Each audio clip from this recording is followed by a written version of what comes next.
تو اس بشارت کے جو غیب کی بات بتائے یہی تقویت الایمان میں ہے. جو دعویٰ کرے کسی کے دل کی حال یا آئندہ کی خبر بتائے وہ مشرک ہے. تو اسے صاف ظاہر ہوتا ہے کہ اشرف علی تھانوی کی ماں مشرکہ اپنے گھر کے فتوے سے ثابت ہو گیا اور اشرف علی تھانوی مشرکہ کے بچے تھے. اور یہ تو دیکھیں کمال دیکھیں، نام لیتے وقت خان اپنی طرف سے جوش میں آ کر بڑھا دیا تھا. کسی نے پوچھا کہ حضرت کیا وہ پٹھان ہوں گے؟ فرمایا نہیں، اشرف علی اور اکبر علی نام رکھنا.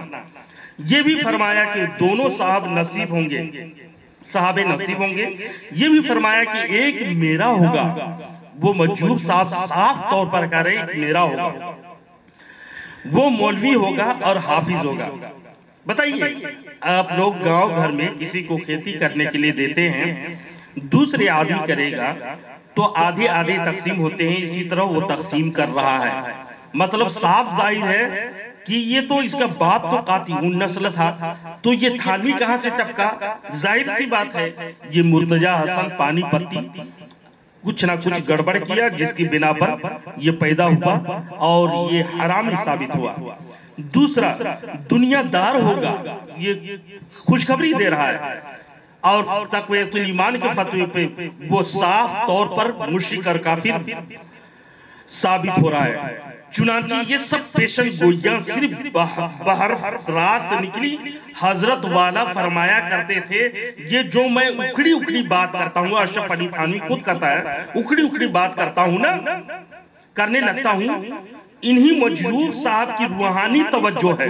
اشرف السوانح جلد نمبر 2 صفحہ نمبر 44 اشرف علی تھانوی خود لکھا ہے.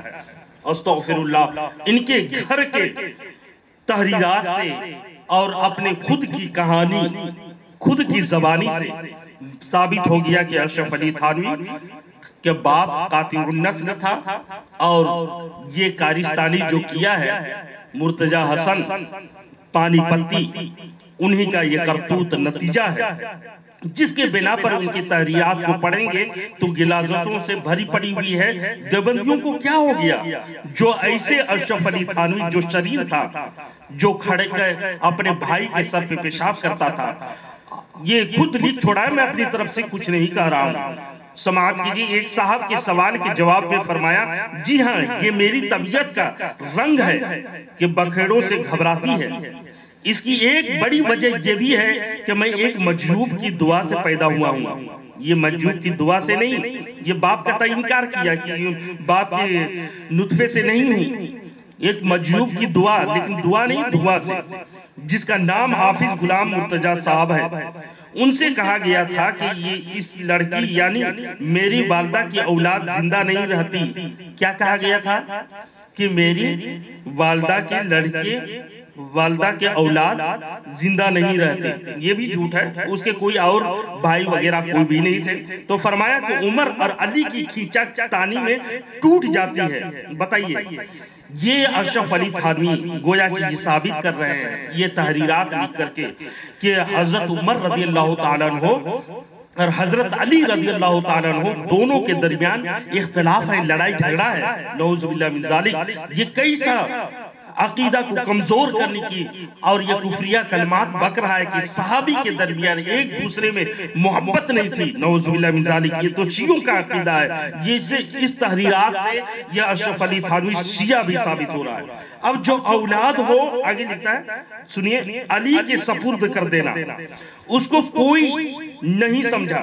میری والدہ جن کی نسبت سنا ہے کہ صاحب ذوق تھی، یعنی ذوق شوق تو ان کو ذوق تو تھی. کتنے دنوں سے وہ منقطع والی دوا کھا گئی تھی، پریشان تھی، روتی دھوتی تھی، تو ان کو شوق آئیں گی. سمجھ گئی، اشارے کو سمجھ گئی، جو اشارے سے بات کی نا سمجھ گئی. باپ فاروقی ہے اور ماں علوی ہے. نام بچوں کے والد کے نام پر رکھے جاتے ہیں. اب جو اولاد ہو ماں کے خاندان پر رکھو، یعنی اس میں لفظ علی ہو. خوش ہوئے اور فرمایا یہ لڑکی بڑی ذہین ہے. یہی مطلب ہے. نانی صاحبہ نے عرض کیا پھر آپ ہی نام رکھ دیجئے. فرمایا 2 لڑکے ہوں گے، ایک کا نام اشرف علی خان رکھنا اور ایک کا نام اکبر علی خان رکھنا۔ ایک ہمارا ہوگا، وہ حافظ مولوی ہوگا، اور ایک دنیا دار ہوگا۔ پھر دونوں بھائی پیدا ہو گئے۔ دیکھیے ان کی خود کی زبانی، خود کی کہانی۔ اشرف علی تھانوی فرمایا کہ ایک خط آیا تھا، پتہ پر لکھا ہوا تھا، پتہ جو ایڈریس ہوتا ہے لکھا ہوا تھا اشرف علی خان۔ بعض خطوط پر میرے نام کے ساتھ خان لکھا ہوا آتا ہے، اور واقعی میں مزاج میں میرا پیٹھانوں ہی کا سا ہے۔ ایک مولوی صاحب نے عرض کیا، مزاج تو پیٹھانوں جیسا نہیں، ہاں ہمت پیٹھانوں جیسی ہے۔ فرمایا کہ ہمت ہی صحیح، اور ہمت تابع مزاج کے تب بھی مزاج پیٹھانوں جیسا رہا ہے۔ فرمایا ایسے مزاج کی وجہ سے معلوم ہوتی ہے کہ مجذوب صاحب کی دعا سے پیدا ہوا ہوں، انہی کی روحانی توجہ ہی رنگ میرے مزاج میں ہو گیا ہے۔ اتفاقی بات ہے انہوں نے اول میرا نام اشرف علی خان رکھا تھا، خود اشرف علی تھانوی کا تھا۔ میرا رنگ ڈھنگ، میرے ذات میں جو رنگت ہے وہ خان کی ہے، خون جو دوڑ رہے ہیں، میرے جذبات جو ہیں وہ سب خان کی ہے۔ تو یہ خود تحریرات ملفوظات حاکم الامت جلد نمبر 2 اول صفحہ نمبر 282 میں لکھ چھوڑا ہے۔ اشرف علی تھانوی خود کے نسل کا پتہ بتا دیا۔ اشرف علی تھانوی، یہ لوگ جو دیوبندی حضرات کہتے ہیں ہماری مجدد ہیں، قطب الاقطاب ہیں، یہ تو نسل منقطع ہے، اور اس سے ثابت ہو رہا ہے کہ یہ اس کے تحریرات سے کہ اس کے ابا حضور جو نسل منقطع ہو گیا، تو تھانوی ٹپکا کہاں سے؟ ظاہر سی بات ہے کہ تھانوی مرتضی حسن پانی پتی کی ہی نسل سے ہے، وہ تحریرات سے ثابت ہو رہے ہیں۔ اسی لیے اشرف علی تھانوی فرمایا کرتے تھے، کیا فرماتے تھے؟ اکثر یہ کہا کرتے تھے کہ میرے اندر جو اکھڑی میں بات کرتا ہوں، اور جو میرے اندر مزاج گرمی کے ہے پیدا ہوتی ہے، وہ مجذوب کی اثر مجھ پر آتی ہے۔ وہ خود ظاہر کر رہے ہیں۔ اشرف علی تھانوی اسی لیے شرارت میں مشہور ہوا۔ وہ تو خود کہتا ہے کہ ہم لوگ بھائی، دونوں بھائی ایسے تھے جو کسی کو نہیں سوچتی تھی شرارت میں، ہم دونوں بھائی اس کو انجام دیا کرتے تھے۔ اور لوگ پوچھتے یہ کس کا کام ہے، تو کہتے کہ یہ تو فلاں کے لڑکے کی کام ہے، نسبت کرتا ہے اس کے مصنوعی باپ کی طرف کہ فلاں کے لڑکے کا یہی کام ہوگا۔